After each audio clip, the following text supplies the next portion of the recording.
Bismillahirrahmanirrahim. Assalamualaikum everyone. This is Imran Ahmed and welcome to Sindh Job Academy YouTube channel. Intermediate category BPS 5 to 15 jobs preparation. आज हम पास paper हल करेंगे intermediate category का। ये जो original पास paper है, ठीक है जी। सो जो ये पास्ट पेपर है, इसमें जो हमारे पास जीके का पोर्शन है, ठीक है, जनरल नॉलेज का, जिसमें आपके 40 एमसीक्यूज़ आएंगे टेस्ट में। और याद रखें, ये जो जीके आपके पास है, इसमें डिफरेंट सब्जेक्ट आपके पास शामिल हैं, जिसमें current affairs of Pakistan, world affairs of Pakistan, geography of Pakistan, geography of world, और उसके अलावा Pakistan studies, Islamiat, everyday science and computer शामिल है, ठीक है। सो इसमें आपको सारे के सारे ये एमसीक्यूज़ मिलेंगे और मैं कोशिश करूँगा कि डिटेल से हर एमसीक्यूज़ को बताऊं ताकि आपके और एमसीक्यूज़ भी कवर हो जाएं।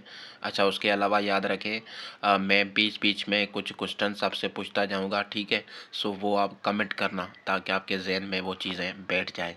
सो आइए जी, स्टार्ट करते हैं। इंटरमीडिएट कैटेगरी पास पेपर जीके का पोर्शन हमारे पास है, ठीक है।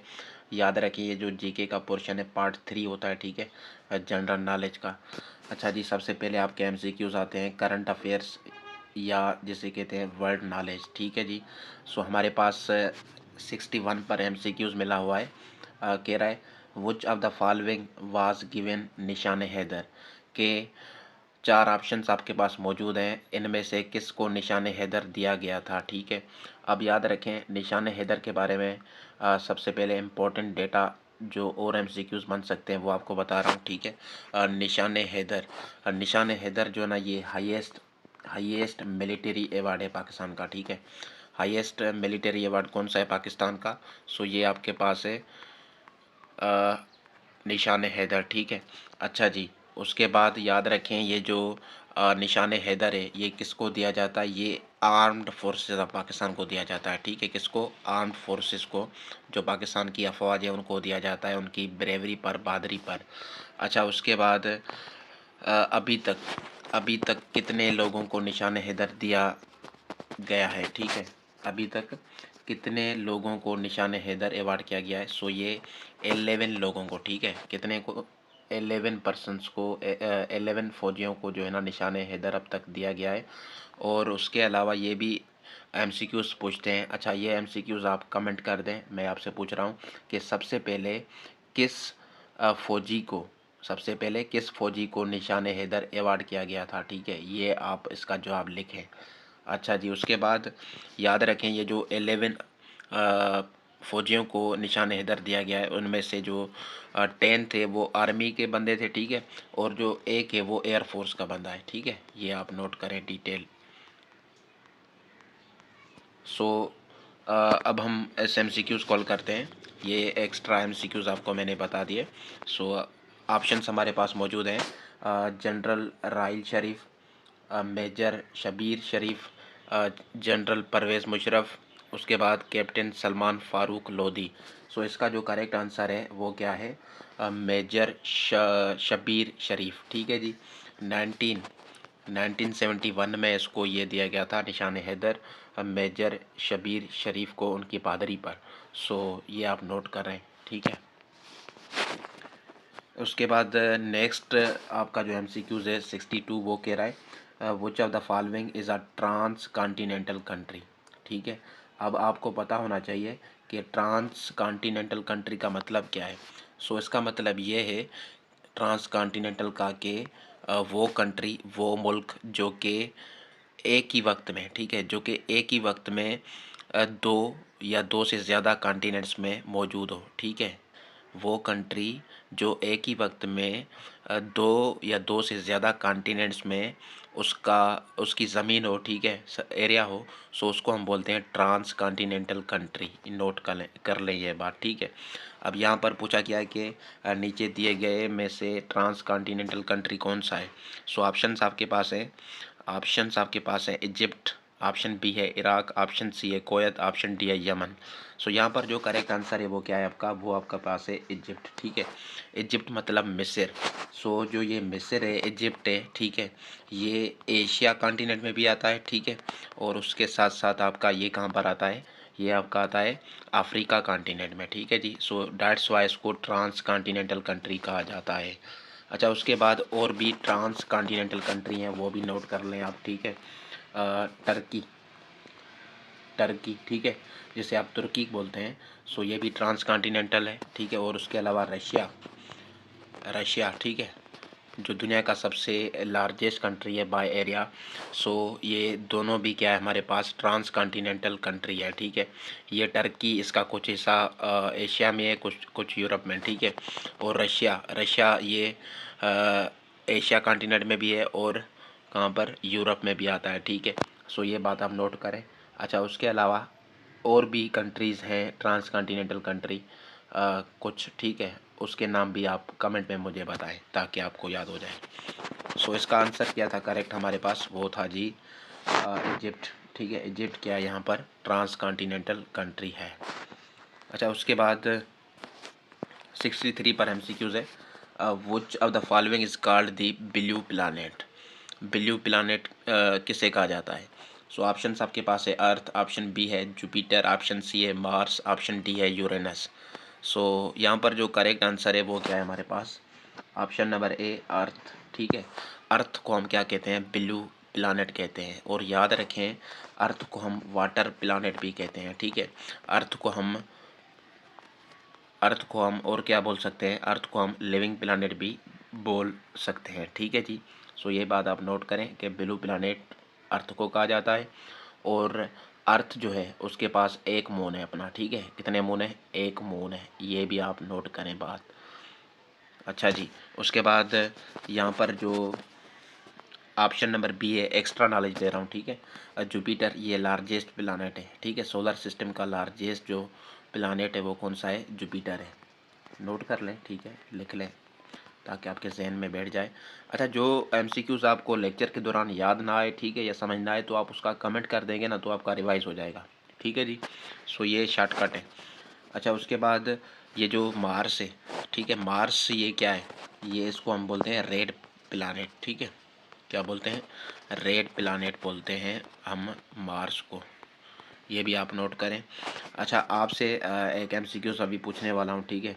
ये जो यूरेनस है, ये जो यूरेनस है इसको हम क्या बोलते हैं, ठीक है। और इसके बारे में अगर कुछ आप जानते हैं इस प्लानेट के बारे में, सो आप लिख दें। अच्छा, उसके अलावा सोलर सिस्टम के मेरे बहुत सारे लेक्चर्स पड़े हुए हैं, ठीक है। पूरा का पूरा टॉपिक डिटेल से समझाया, वो भी आप देख लें। और उसके अलावा सोलर सिस्टम के बारे में जितनी भी इन्फॉर्मेशन आपको है आप कमेंट कर सकते हैं ताकि दूसरे भी पढ़ सके और आपकी भी रिवीजन हो जाए, क्योंकि मैं इतना लंबा लेक्चर तो नहीं बना सकता ना, क्योंकि टेस्ट को हल कर रहा हूँ। अच्छा जी, उसके बाद 64 पर हमारे पास है जी the river Nile flows in. ये जो हमारे पास रिवर नील है, ठीक है, ये कहाँ पर फ़्लो करती है, ठीक है।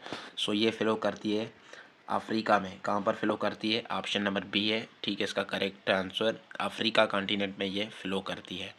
अच्छा जी, मुझे अब दो क्वेश्चंस का जवाब चाहिए, ठीक है, कि जो लार्जेस्ट रिवर है वर्ल्ड की वो कौन सी है, ठीक है, वो कौन सी है, क्योंकि इसमें काफ़ी लोगों को कन्फ्यूजन होती है कि अमेज़न रिवर है बड़ी या नील रिवर बड़ी है, ठीक है। सो कंटेक्स्ट यूज़ करके, ठीक है, अच्छी तरीके से जिसने कमेंट कर दिया, ठीक है, सही कर दिया, सो उसको मैं हाईलाइट कर दूंगा अगले लेक्चर में। देखते हैं हु विल डू दिस। अच्छा जी, उसके बाद हमारे पास है जी the capital of Gilgit Baltistan इस डैश डैश।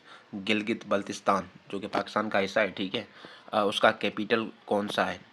सो याद रखें, काफ़ी लोग यहाँ पर टिक करेंगे स्कर्दू। सो स्कर्दू इसका करेक्ट आंसर नहीं है, ठीक है। जो कैपिटल है गिलगित बल्तिस्तान का वो हमारे पास है गिलगित ही, ठीक है। क्या है? गिलगित है। ये गवर्नमेंट का कैपिटल है, ठीक है, एडमिनिस्ट्रेटिव कैपिटल है इसका गिलगित बल्तिस्तान का गिलगित है, ठीक है। बाकी ये स्कर्दू ये मशहूर है, ठीक है, टूरिज़म के लिए जो गिलगित बल्तिस्तान में है। ये आप नोट करें बात। उसके बाद हमारे पास है जी 66 पर कश्मीर सॉलिडेरिटी, ठीक है, day is celebrated on. Kashmir यकजहती डे ये कब मनाया जाता है? सो सारों को पता है, ये फरवरी 5 को मनाया जाता है, ठीक है। ऑप्शन बी यहाँ पर करेक्ट है। जो इंडिया वाले जुल्म करते हैं, ठीक है, कश्मीरियों पर, सो पाकिस्तान इज़हार यकजहती करता है, एक दिन मनाता है यकजहती का। सो जिसमें स्पीचेस सेमिनार्स वगैरह कंडक्ट किए जाते हैं, अरेंज किए जाते हैं। सो ये फरवरी 5 को। उसके बाद हमारे पास है जी, which of the following is the newest district of Sindh. Sindh का नया जो डिस्ट्रिक्ट बना है वो कौन सा है। सो इसका करेक्ट आंसर सारों को पता है मेरे ख्याल से, ठीक है। इसका है हमारे पास केमाड़ी, ठीक है। ये जो वेस्ट कराची था ना, उसको स्प्लिट करके ये डिस्ट्रिक्ट बनाया गया है केमाड़ी, ठीक है। ये न्यू डिस्ट्रिक्ट है सिंध का। और जो टोटल डिस्ट्रिक्ट है सिंध में वो कितने हैं, 30 है, ठीक है। कितने हैं जी, 30 डिस्ट्रिक्ट्स इन सिंध। सिंध में सबसे जो हमारे पास बड़ा डिस्ट्रिक्ट है वो कौन सा है, ठीक है। एरिया के लिहाज से ये बताएं आप। अच्छा, उसके अलावा और भी क्वेश्चंस मैं पूछ रहा हूँ कि सिंध में डिवीजन्स कितने हैं, ठीक है, ये भी बताएं आप। बड़ा डिवीज़न कौन सा है, छोटा कौन सा है, ये भी आप बताएं, ठीक है, कमेंट में। अच्छा, उसके अलावा बस यही है, ठीक है, यही।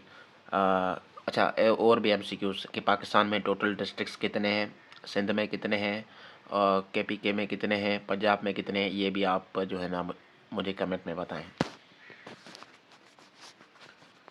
अच्छा जी, उसके बाद 68 पर है, which of the following was most stricken by floods in 2022।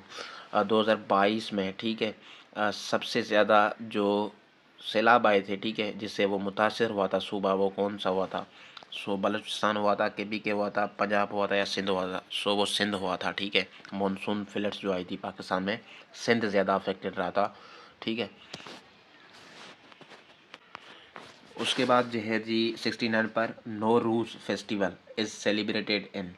जो नौरूज़ फेस्टिवल है, ठीक है, ये अक्सर करके सेंट्रल एशियन कंट्रीज़ में, अफ़गानिस्तान हो गया या काज़ाकिस्तान वगैरह या जो और हमारे पास है, ठीक है, इन कंट्रीज़ में मनाया जाता है नौरूज़ फेस्टिवल। सो ये किस मंथ में सेलिब्रेट किया जाता है, ये किया जाता है मार्च में। ऑप्शन ए यहाँ पर करेक्ट है, ठीक है। 21 मार्च, स्प्रिंग सीज़न के स्टार्ट में वगैरह में, ठीक है, 21 मार्च, ये नोट करें आप। अच्छा जी, उसके बाद एमसीक्यूज़ हमारे पास है, which of the following is a land locked country. नीचे दिए गए में से लैंड लॉक्ड कंट्री कौन सा है, अफ़गानिस्तान, ईरान, कुवैत, यमन। सो इसका करेक्ट आंसर है अफ़गानिस्तान, ठीक है जी। और ये भी पूछते हैं कि वो कौन सा पाकिस्तान का नेबरिंग कंट्री है जो कि लैंड लॉक्ड कंट्री भी है। सो वो अफ़गानिस्तान है। लैंड लॉक्ड कंट्री का मतलब वो कंट्री जिसके पास कोई कोस्ट लाइन नहीं है, ठीक है, मतलब कि ओशियन या रिवर तक कोई भी रसाई नहीं है, ठीक है, एक्सेस नहीं है। सो उसको बोलते हैं लैंडलॉक्ड कंट्री। और टोटल जो लैंडलॉक्ड कंट्री हैं वो कितने हैं, 444 हैं, ठीक है। अच्छा, मेरे आपसे यहाँ पर भी कुछ एमसीक्यूज़ हैं, ठीक है, जो कि आपको हेल्प कर सकते हैं। आप कमेंट लाजमी कीजिएगा कि टोटल जो हमारे पास है वो 44 लैंडलॉक्ड कंट्रीज़ हैं, ठीक है। सो सबसे बड़ा लैंडलॉक्ड कंट्री कौन सा है, ठीक है, सबसे छोटा कौन सा है लैंडलॉक्ड कंट्री, और डबल लैंडलॉक्ड कंट्रीज़ कौन से हैं, ठीक है। अच्छा जी, उसके बाद जो हमारे डिफरेंट कॉन्टिनेंट्स हैं उसमें कितने कितने लैंडलॉक्ड कंट्रीज़ आ रहे हैं, ये आप लिख दें विद नेम्स। उसके बाद हमारे पास है जी 71 पर, 71 पर है जी, who won the gold medal for Pakistan in javelin throw in the Commonwealth Games 2022। 2022 में कॉमनवेल्थ गेम्स में जवेलियन थ्रो में किस पाकिस्तानी ने गोल्ड मेडल जीता। सो वो थे अरशद नदीम। अब आपसे मेरा और एमसीक्यूज़ है कि कितने मीटर्स तक फेंका था, ठीक है, थ्रो किया था अरशद नदीम ने, ये भी पूछते हैं, ठीक है। सो ये भी आप बता दें कमेंट में। उसके बाद है जी 72, टक्का इज़ दी करेंसी ऑफ। टक्का किसकी करेंसी है। सो ये बांग्लादेश की है, ठीक है। ऑप्शन ए यहाँ पर करेक्ट है। बांग्लादेश का कैपिटल कौन सा है, ढाका, ठीक है। अच्छा, इंडिया का कैपिटल और करेंसी कमेंट कर दें। पाकिस्तान का तो आपको पता है, सिंपल है, इस्लामाबाद रुपी। श्रीलंका का कैपिटल और करेंसी आप कमेंट कर दें। अच्छा जी, उसके बाद 73 पर हमारे पास है, 73 में हमारे पास बोल रहा है जी, the city famous for production of kinnow orange is dash dash. ठीक है, वो कौन सा सिटी है जो कि पाकिस्तान की बात कर रहा है। पाकिस्तान में वो कौन सा शहर है जहाँ पर किन्नू जो ऑरेंजेस होती हैं, ठीक है, उसकी पैदावार सबसे ज़्यादा होती है। सो आई थिंक ये होती है सरगोदा में, ठीक है। सरगोदा में सबसे, सरगोदा ये पंजाब का सिटी है, यहाँ पर ऑरेंजेस ज़्यादा प्रोडक्शन इसकी की जाती है, ठीक है। और उसके अलावा जो लाहौर है वो सिटी ऑफ कॉलेजेस उसे बोला जाता है, ठीक है। अच्छा, हैदराबाद जो है इसे क्या बोला जाता है? सिंध वालों से मेरा सवाल है, हैदराबाद का निक नेम क्या है, ये भी आप बता दें। अच्छा जी, उसके बाद 74, यस 74 हमारे पास है, the month of the year, the month of the year with least number of days is days days. कहता है कि जो हमारे पास ये मंथ होते हैं, जनवरी, फरवरी, मार्च, ठीक है, इनमें से, इन मंथ्स में से, इन 12 मंथ्स में से सबसे कम दिन किस मंथ में होते हैं? सो वो होते हैं, ज़ाहिर सी बात है, फरवरी में, ठीक है। किस में होते हैं? फरवरी में। याद रखें अब, ठीक है, यहाँ से इंपॉर्टेंट एमसीक्यूज आपको बता रहा हूँ कि फरवरी में मोस्टली नॉर्मल जो डेज़ होते हैं वो 28 डेज़ होते हैं, ठीक है, 28 डेज़ होते हैं, ठीक है। जब लीप ईयर आता है, ठीक है, तो 29 डेज़ बन जाते हैं लीप ईयर। और याद रखें, जो लीप ईयर है, ये भी एमसीक्यूज आया हुआ है, लीप ईयर हर 4 साल बाद आता है, हर 4 साल बाद आता है, after every 4 years, after 4 years आता है, ठीक है। ये आप नोट कर रहे हैं, ये कमेंट भी कर दें ताकि आपको याद हो जाए। अच्छा जी, उसके बाद हमारे पास है an imaginary line that divides the globe into two halves. दो हाफ्स में जो है ना वो ग्लोब को डिवाइड, तकसीम करती है, वो कौन सी इमेजिनरी लाइन है? सो उसको हम बोलते हैं इक्वेटर, ठीक है। क्या बोलते हैं? इक्वेटर। मिसाल के तौर पर ये ग्लोब है, ठीक है। सो ये जो लाइन है, ठीक है, लेट सपोज मैं ड्रा कर रहा हूँ, ठीक है। सो दो हाफ्स में वर्ड को तब्दील करती है, एक नार्थरन हेमिस्फीयर, दूसरा हमारे पास है साउथरन हेमिस्फीयर, ठीक है जी। और इसका लेटीट्यूड कितना होता है? 0 होता है, 0 डिग्री, ठीक है। ये भी आप नोट कर रहे हैं। अच्छा जी, उसके बाद हमारे पास एवरीडे साइंस के हैं एमसीक्यूज, ठीक है, इसको आप नोट करते जाएं। साइंस के एमसीक्यूज 76 है, which isotope is used for the diagnosis and treatment of Wilson's disease. Wilson's disease की डायग्नोसिस और ट्रीटमेंट के लिए हम कौन सा आइसोटोप यूज़ करते हैं? सो बेसिकली कापर का आइसोटोप हम यूज़ करते हैं, ठीक है। किसका? कापर का यूज़ करते हैं। सो वो जो है हमारे पास कापर 64 है, कापर 64 है, ठीक है। सो ऑप्शन ए यहाँ पर करेक्ट है। अच्छा जी, उसके बाद हमारे पास है 77, weight is measured in, weight, ठीक है। वेट का मतलब होता है, ये जो आपने फिज़िक्स में पढ़ा होगा, ठीक है, जो ग्रेविटेशनल पुल होती है अर्थ की, उसे हम बोलते हैं वेट, ठीक है। इसको हम मेजर करते हैं न्यूटन, न्यूटन में, किस में? इसका जो ऐसा यूनिट है वो न्यूटन है, ठीक है। बाकी जो मेस है, ठीक है, मैस है, उसका जो यूनिट है वो क्या है? केजी है, ठीक है। और याद रखें, ये जो मैस है हम इसको मेजर करते हैं फिज़िकल बैलेंस से, ठीक है।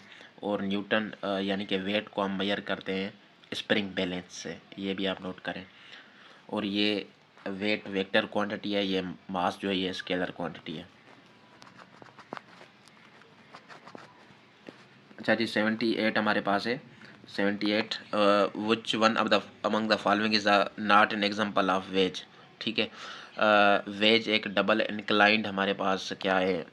मशीन है, ठीक है, जो कि किसी चीज़ को कट करने या किसी को लिफ्ट करने के लिए यूज़ होती है। सो वो बेसिकली है रैंप। रैंप जो है ना ये वेज में नहीं आती, ठीक है, सिंपल मशीन में नहीं आती। उसके बाद है जी विच 79, which one from the among the following seeds is monocot, ठीक है। मोनोकाट जिसमें एक कोटिलेडन हो, ठीक है। सो वो मेज़ है, ठीक है, मकई। उसके बाद 80 नंबर पर एमसीक्यूज आपका है जी, an undesirable change in the characteristics of air, water and land environment that is harmful to humans and living things is known as, उसको हम क्या बोलते हैं? सो आपने डेफिनेशन पढ़ी होगी क्लास 7th में, ये पॉल्यूशन इसे बोलते हैं, ठीक है। हमारे जो माहौल में है वो अनडिज़ायरेबल चेंजेस आ जाए हवा में, पानी में, सो उसको बोलते हैं पॉल्यूशन, आलूदगी, ठीक है। आलूदगी के कितने टाइप्स होते हैं ये आप मुझे कमेंट में बता दें। 81 पर है जी, the breathing centre of human body is dash dash. जो ब्रीथिंग सेंटर है ह्यूमन बॉडी का वो लंग्स है, ठीक है। लंग्स 2 होते हैं ये, ठीक है, ये भी आप नोट करें। और उसके अलावा स्पंजी लाइक स्ट्रक्चर होते हैं लंग्स हमारे। उसके बाद है जी 82, process of separating insoluble solids from a mixture. किसी मिक्सचर से इनसॉल्युबल सॉलिड्स को निकालना, इसको क्या बोलते हैं? सो इसको बोलते हैं फिल्ट्रेशन, ठीक है। क्या बोलते हैं, फिल्ट्रेशन। बाकी ये डिस्टिलेशन, क्रिस्टलाइजेशन, क्रोमेटोग्राफी, इस पर लेक्चर आई थिंक मैं बना चुका हूँ। आई थिंक बना चुका हूँ। अगर नहीं बनाया भी तो आप कमेंट कर दें कि what do you know about this distillation, crystallization, chromatography, ताकि सारों का फ़ायदा हो जाए, ठीक है, और बहुत सारे एमसीक्यूज कवर हो जाए। अच्छा जी, उसके बाद हमारे पास 83, which statement is incorrect about particles in solids. कौन सी स्टेटमेंट गलत है जो पार्टिकल्स होते हैं सॉलिड्स में, उसके बारे में। सो चेक करते हैं। ऑप्शन ए हमारे पास है पार्टिकल्स आर क्लोजली पैक्ड, ये बात ठीक है। ऑप्शन बी है पार्टिकल्स आर रेगुलर पैटर्न, ये बात भी ठीक है। ऑप्शन सी है particles have small spaces between them, बिल्कुल बहुत कम क्योंकि इकट्ठे होते हैं, ठीक है, फोर्सेस ऑफ अट्रैक्शन ज़्यादा होती है, सो ये बात भी सही है। ऑप्शन डी है particles are in loose clusters, loose clusters में नहीं होते, ठीक है, सॉलिड्स के पार्टिकल्स, सो ये बात गलत है, इसलिए ये ऑप्शन करेक्ट है आपका।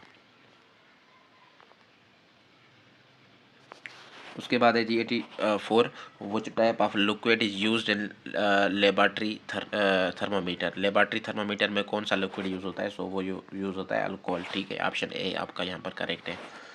उसके बाद है जी a simple machine that uses grooved wheel and a rope to raise lower or move a load is known as dash dash. उसको हम क्या बोलते हैं, ये जो आपने पुराने ज़माने में बाल्टियाँ भरते थे, ठीक है, उसको पुली बोलते हैं, पुली, क्या बोलते हैं, पुली बोलते हैं। उसके बाद है जी Islamiat Pakistan studies who mediated Indus Water Treaty in 1960। Indus Water Treaty जो थी उसको किसने मेडिटेट किया, ठीक है, मतलब कि मावनत की, ब्रोकरी की, सो वर्ल्ड वो थी वर्ल्ड बैंक, ठीक है, वर्ल्ड बैंक। और इंडस वाटर ट्रीटी के बारे में लेक्चर में काफ़ी दफ़ा बता चुका हूँ। सो इंडस वाटर ट्रीटी वक्त पाकिस्तान का प्रेसिडेंट कौन था। अच्छा जी, उसके बाद हमारे पास 87 है। Sir Mohammad Iqbal the writer, philosopher, scholar and politician was born in 1877 at dash dash, कहाँ पर पैदा हुए थे, सियालकोट में। आपके फादर का नाम था Sheikh Noor Mohammad. And what you know about Allama Iqbal more, उसके एजुकेशन के बारे में, ठीक है, और मुस्लिम लीग में, और उसके बाद इलाहाबाद एड्रेस उसका फेमस है, सो उसके बारे में लिखें अगर आपको इन्फॉर्मेशन है तो।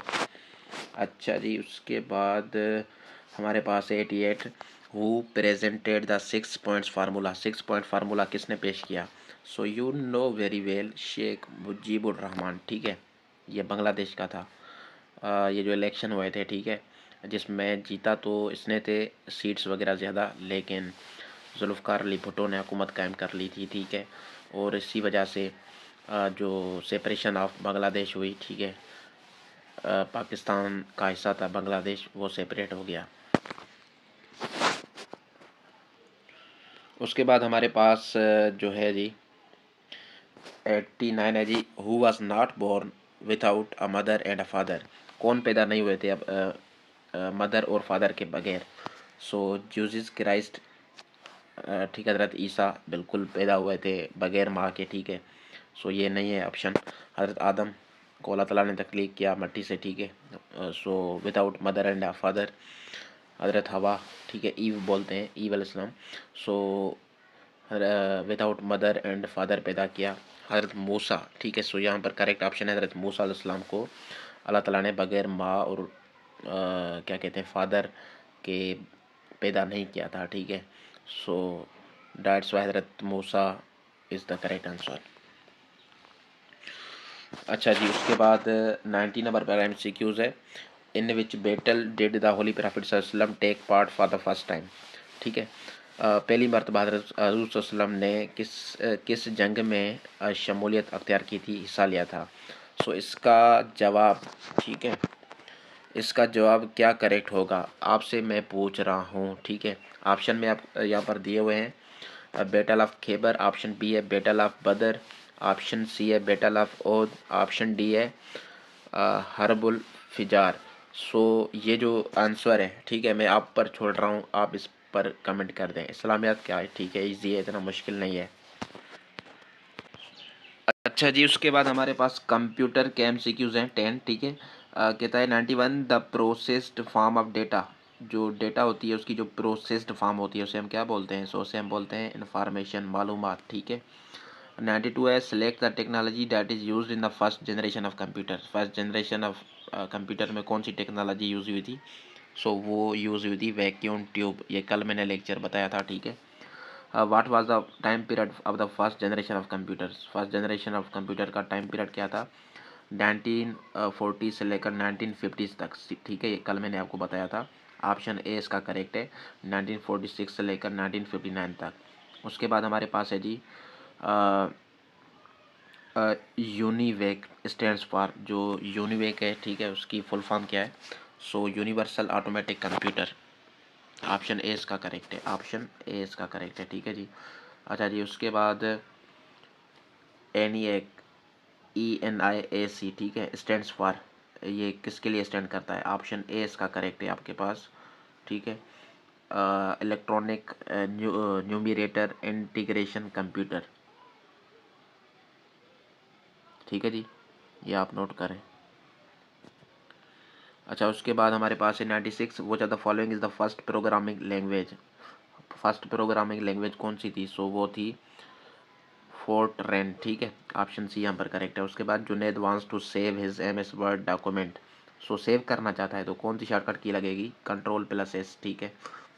98 Zaid wants to open his Excel workbook. So open करना चाहता है, सो क्या शॉर्टकट की लगेगी? Ctrl+A, ऑप्शन ए यहाँ पर करेक्ट है। उसके बाद है जी 99, which of the following symbol denotes auto sum in MS Excel?